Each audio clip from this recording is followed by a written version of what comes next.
Здравейте! Днес по същество са задачите. Задачата ни за вечеря. Искаме порция нещо зелено. Могат да са зелени листни.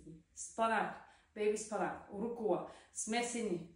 Има и такива пакетчета зелени листни зеленчуци. Може да са кръстоцветни, броколи, карфиол, брюкселско зеле. Искаме порция зелено, плюс вечерята такава, каквато сме си предвидили.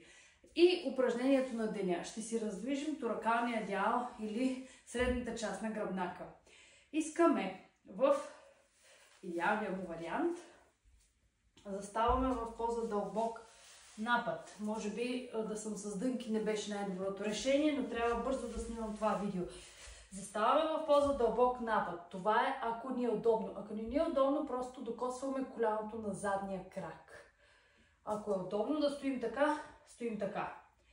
След което с едната ръка подпираме пода, а с другата, ако успеем да стигнем до лакът, и след това се обръщаме до лакът и се обръщаме. Няма значение коя ръка ще сложите първо на пода, защото после ще го направим и на другата страна.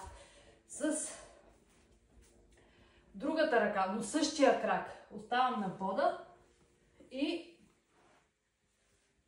правя няколко такива. Аз ви предлагам по 5 на всяка ръка. След това сменяме краката.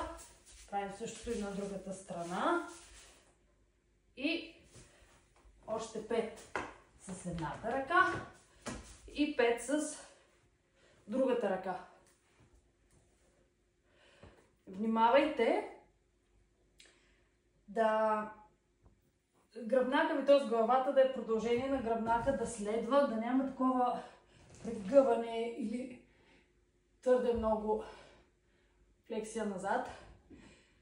Не се изморявайте. Ако е трудно, наистина докоснете коляното на задния крак. Ако това цялото ви се вижда абсурдно, първо пробвайте от длан. Ако не стигате до лака долу, защото може тук да усещате разтягане, пробвайте от длан. Така е по-лесно. Ако и това е трудно, тогава вземете си една възглавничка, книга, йога, тухличка. Застанете ето така. Правим това, за да може двата хълбока да са един над друг. Да останат в една линия. И местим само горната част на тялото, докъдето стигаме и се връщаме. Внимаваме този хълбок, който се пада отгоре, да не последва горната част от тялото. Той да си остане тук, а доколкото мога аз да се извъртя. Правим 10 на едната страна, 10 на другата. Това в случай, че първото упражнение е трудно. Ако искате, може да направите и двете. Целта ни е от първото упражнение да имаме 10, по 5 на ръка, на всеки крак и още 10 на другата страна. Това упражнение е по същия начин. 10 на страна.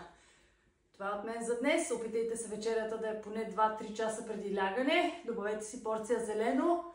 По ваш избор какво? Чао и до утре!